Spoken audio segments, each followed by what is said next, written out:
السلام علیکم۔ آج بات کرتے ہیں کیسے بزرگی جس نے اپنی بیوی کو ڈر اور خوف کی وجہ سے طلاق دی۔ سائیں، سنا ہے آپ کی بیوی بہت خطرناک عورت تھی، آپ نے اسے ڈر کی وجہ سے طلاق دی۔ برگد کے پیڑ کے نیچے بیٹھے ایک خاموش طبع بوڑھے سے کسی جوشیلے نوجوان نے یہ سوال کیا، استزادیہ لہجے میں سوال کیا۔ تو بوڑھے نے جواب دیا، اللہ بخشے، اسے بہت اچھی عورت تھی۔ اس نے پرسکون لہجے میں جواب دیا تھا۔ تو وہ نوجوان بولا کہ سائیں، لوگ تو کہتے ہیں کہ وہ بڑی خطرناک عورت تھی۔ تو وہ سائیں کچھ دیر خاموش رہے اور پھر بولے، ہاں کہتے تو ٹھیک ہو، وہ بہت خطرناک عورت تھی اور حقیقتاً میں نے اسے ڈر کے مارے اور خوف کے مارے ہی طلاق دی تھی۔ وہ نوجوان بولا کہ یہ بات تو مردانگی کے خلاف ہے کہ عورت سے ڈرنا کہاں کی بہادری ہے۔ تو بوڑھے نے پرسکون لہجے میں جواب دیا، میں عورت سے کہاں ڈرتا تھا، میں تو اس سے ڈرتا تھا جس تک اس کی رسائی تھی۔ تو نوجوانوں نے حیرت سے ایک دوسرے کو دیکھا اور بولے، استغفر اللہ، لا حول ولا قوت، اچھا کیا آپ نے اسے چھوڑ دیا، ایسی عورتوں کو تو جہنم میں ہونا چاہیے تھا۔ آپ نے صحیح کیا اس کے ساتھ، اسے چھوڑ آئے۔ بالآخر بوڑھے کی تجسس بھری کہانی کا پٹارا آج کھل ہی گیا تھا اور تجسس کے مارے لوگوں نے جس قدر مناسب سمجھا اس طرح کی کہانیاں گڑھ لی اور واپسی کی راہ لی۔ لیکن کچھ لوگ بیٹھے تھے اور اصل وجہ جاننا چاہتے تھے، کیونکہ سنائی بات، آدھی ادھوری بات کو سن کے نتیجہ اخذ کرنا عقل مندی کہاں کی عقل مندی ہے۔ تو اس لیے وہ آگے کی کہانی جاننے کے لیے وہیں اس بوڑھے کے پاس سننے کو بےتاب بیٹھے تھے۔ بوڑھا بولا، یہ بات تب کی ہے جب میں 1 روپیہ ماہانہ سرکار کی ملازمت اختیار کی۔ بات میری شادی کی ہوئی، میری ماں کو میری شادی کی جلدی تھی۔ رشتہ ڈھونڈا گیا اور ایک لڑکی، مونگ پھلی فروش کی لڑکی میری ماں کو پسند آئی۔ سلیقہ مند، خاموش طبع اور سگڑ تھی، خوبصورت بھی تھی، لیکن مجھے اس رشتے پر اعتراض تھا۔ ایک مونگ پھلی فروش کی لڑکی میری اولاد کی تربیت کیا کر سکتی ہے جس نے ہمیشہ افلاس ہی دیکھی ہوگی؟ تربیت تو اعلیٰ گھرانوں میں ہوتی ہے کہ اعلیٰ گھرانوں کی لڑکیاں کر سکتی ہیں اولاد کی جنہوں نے کبھی افلاس کی شکل تک نہ دیکھی ہو، یہ میرا کہنا تھا۔ لیکن میری ماں کو وہ لڑکی اس قدر پسند تھی کہ میری ماں اس سے پیچھے ہٹنے کو تیار ہی نہیں تھی۔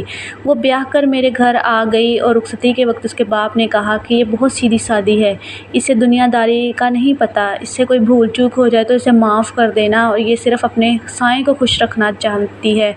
میں گھر آنے کے بعد اس سے بے خبر ہو گیا۔ میں اکثر ملازمت کے دوران کھانا باہر سے ہی کھا لیتا تھا اور اپنے دوستوں میں رات گئے بیٹھا رہتا اور گھر کو بہت کم ہی آتا تھا۔ اسی دوران میری ماں کی وفات ہو گئی اور میں نے بالکل ہی اس سے لاپرواہی اختیار کر لی۔ ایک دن میں جوئے میں اپنا تمام رقم ہار کر جب گھر واپس آیا تو اس نے کہا، سائیں آپ تو گھر سے باہر کھانا کھا لیتے ہیں، میں گھر میں سارا دن بھوکی رہتی ہوں، مہربانی کیجیے گھر میں 1 مہینے کا راشن اکٹھا ہی ڈلوا دیجیے تاکہ بار بار بازار کی صحبت اختیار نہ کی جائے۔ مجھے غصہ آیا کہ ایک مونگ پھلی فروش کی لڑکی مجھ سے سوال اٹھاتی ہے۔ میں نے اسے مارا اور کہا کہ اپنی اوقات میں رہ، ایک مونگ پھلی فروش کی لڑکی ہو کر تو مجھ سے سوال کرتی ہے، تو اپنی اوقات سے باہر آ گئی ہے، تجھے نہیں پتہ تیری اوقات کیا ہے؟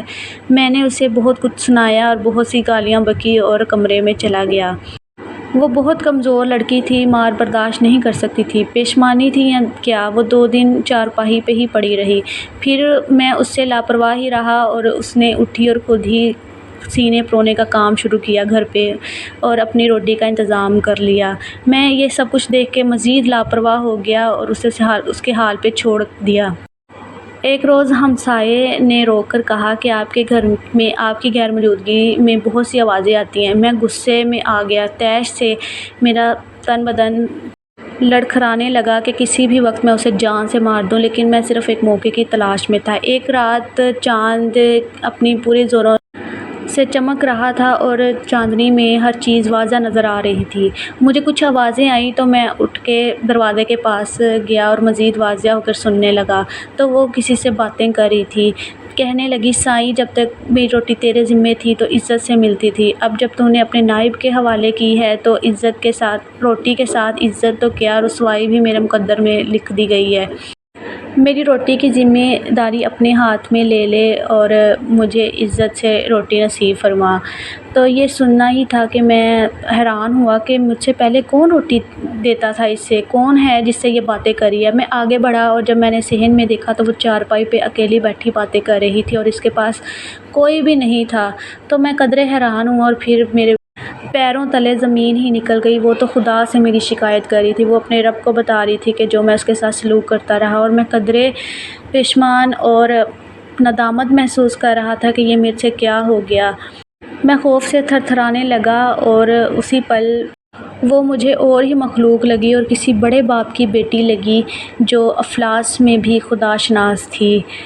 وہ بہت کم بولتی تھی اور آج مجھے اتنا سمجھ میں آیا تھا کہ وہ اتنا بولتی ہے تو وہ کس کے ساتھ اتنی باتیں کرتی تھی، اور میرا جسم خوف سے کانپنے لگا اور میں تھڑا تھڑ کانپتا ہوا مسلسل ایک ہی بات سوچ رہا تھا کہ یہ مجھ سے کون سے گناہ ہو گیا، کون سی غلطی ہو گئی ہے۔ میں اس قدر ندامت میں ڈوب چکا تھا۔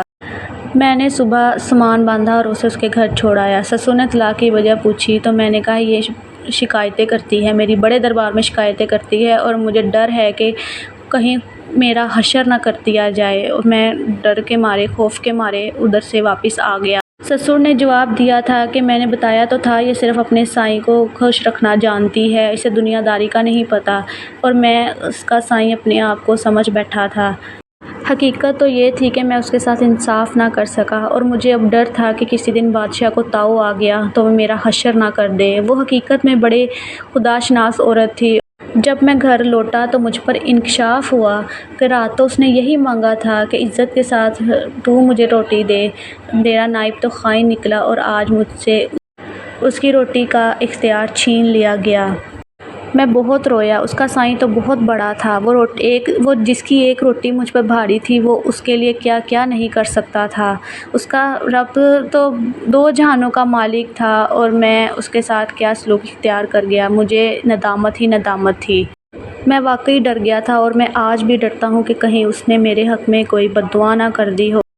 بوڑھی آنکھوں میں نمی اتری اور کہا، ٹھیک کہتے ہیں لوگ، کہاں وہ کہاں میں اناڑی۔ میں کور چشم اسے پہچان نہ سکا۔ مجھے ڈرنا چاہیے تھا لیکن میں نہیں ڈرا۔ کہاں وہ خدا شناس تھی اور کہاں میں کور۔ اسی طرح وہ رونے لگا اور کہنے لگا کہ اس کے خدا نے تو پہلے ہی کہہ دیا تھا کہ اپنے عورتوں کے بارے میں خدا سے ڈرو، اپنی عورتوں کے معاملے میں ہمیشہ خدا سے ڈرتے رہو۔ تمام مردوں کو اپنی عورتوں کے بارے میں خدا سے ڈرتے رہنا چاہیے اور ان کے ساتھ انصاف کے ساتھ سلوک کرنا چاہیے کہ اس کے بارے میں ان سے پوچھ تاچھ ہوگی اور اس معاملے میں وہ پکڑا بھی جا سکتا ہے۔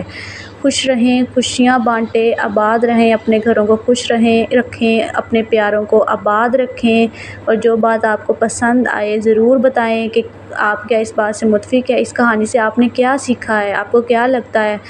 کوشش کریں کہ اپنے گھروں میں انصاف کا معاملہ رکھیں، اپنی عورتوں سے اچھا سلوک کریں کہ یہاں تک نوبت ہی نہ آئے کہ انہیں اپنے خدا کے سامنے گڑ گڑانا پڑے، آپ کی شکایت کرنی پڑے، کیونکہ جب معاملہ اس بارگاہ الہی میں جاتا ہے تو پھر انسان کا ککھ نہیں رہتا، چاہے پھر وہ کتنا ہی پرہیزگار ہو۔